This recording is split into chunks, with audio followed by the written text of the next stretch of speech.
শীতের সকালে মুচমুচে পরোটা এবং আলু ভাজি সাথে ডিম ভাজি এগুলো হচ্ছে আমাদের বাঙালির চিরচেনা খাদ্য। আজকে আপনাদের সাথে এই দুইটা রেসিপি শেয়ার করতে চলেছি। আশা করছি পুরো সময়টা থাকবেন, বিশেষ করে যারা পারফেক্ট আলু ভাজি এবং পারফেক্ট মুচমুচে ফুলকো ফুলকো পরোটা চান তারা আজকে আমার সাথে থাকবেন। যেহেতু আমরা ফেসবুকের লং টাইম ভিডিও পছন্দ করি না, খুব শর্ট টাইমের মধ্যে আমি দুইটা রেসিপি একসাথে আপনাদেরকে করে দেখাচ্ছি।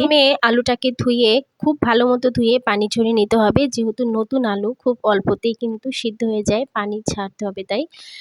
আর এখানে আমি ফোড়ন দিয়েছি পেঁয়াজ আর হচ্ছে জিরা, তেজপাতা দিয়ে ফোড়নে আমি দিয়ে দিয়েছি এবং মশলা দিয়েছি সামান্য একটু মরিচ, হলুদ, ধনিয়া, সাথে একটু জিরার গুঁড়া।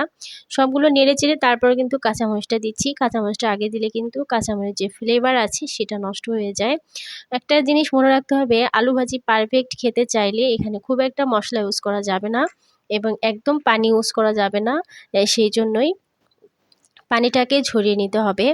এবার আমি ডোটা তৈরি করব পরোটার জন্য। তো এখানে একটুখানি লবণ দিয়ে আমি একটু মাখিয়ে নিয়েছি আটা, আর এপাশে এটা নেড়ে দিচ্ছি এবং ঢেকে দিচ্ছি।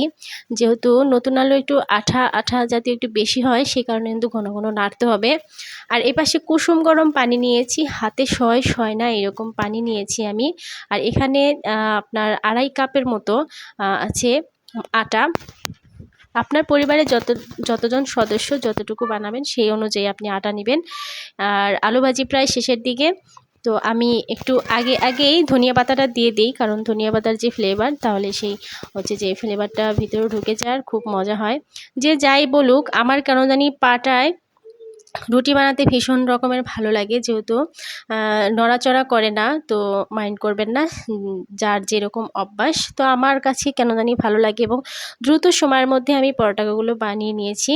মাঝখানে কিন্তু ঘি দিয়েছি আর লবণ দিয়ে আটার ডোটাকে বানিয়েছি। এইবার হচ্ছে মেইন ব্যাপার, সেটা হচ্ছে যে আপনি যখন পরোটা বানাতে যাবেন, আপনার এই কড়াই বা তাওয়াটা কিন্তু ফুল গরম হতে হবে। তারপরে আপনি রুটিটাকে দিয়ে দিলেন এবং এক পাশে হওয়ার পরে আপনাকে তেল দিতে হবে। এক পাশটা হওয়ার পরে তাহলে কিন্তু মুচমুচে হবে, ফুলবে, নাহলে কিন্তু মুচমুচেও হবে না, ফুলবেও না।